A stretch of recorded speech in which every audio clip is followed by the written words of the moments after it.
feriez-vous si vous étiez une minorité? Et si la langue qui vous avait été enseignée quand vous étiez enfant vous différenciait des autres résidents de votre province? Bien, cette réalité est vraie pour plus d'1 million de Canadiens français.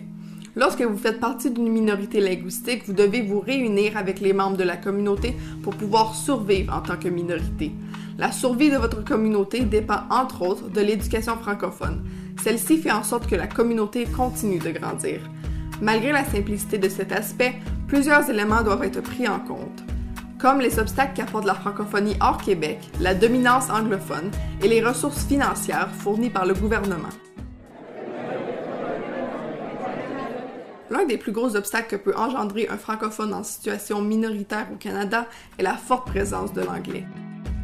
Un francophone minoritaire doit avoir un amour pour la langue ou quelque chose qui le pousse à parler le français. Les jeunes francophones sont constamment en contact avec l'anglais et c'est pourquoi il est essentiel de trouver une façon de pratiquer son français. Par exemple, en parlant français à la maison ou en se joignant à des activités en français.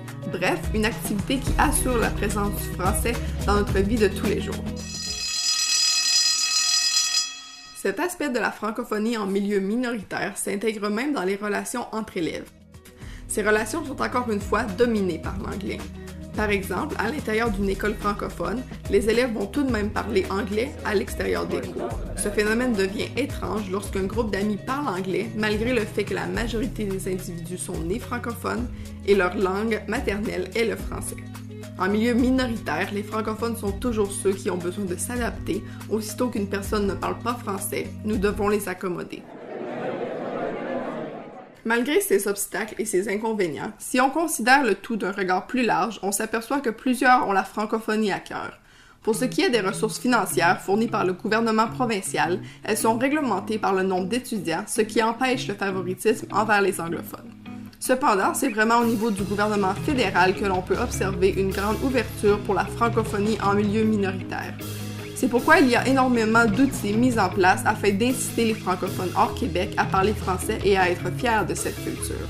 Par exemple, Destination Clic et Explore sont des programmes qui permettent aux participants de perfectionner leurs compétences en français grâce à des activités. Les élèves reçoivent une bourse qui couvre tous leurs frais durant leur découverte d'une autre facette de la francophonie au Canada. Ce genre d'initiative permet à la francophonie de piquer l'intérêt de plusieurs. Malgré les obstacles qu'engendre la francophonie en situation minoritaire et la dominance de l'anglais, il faut toujours garder l'œil ouvert afin de trouver le positif. Car les outils et les activités offertes par le gouvernement fédéral nous donnent espoir. La francophonie hors Québec est un enjeu qui mérite d'être pris en compte afin de pouvoir continuer de sensibiliser la population à la réalité francophone en situation minoritaire.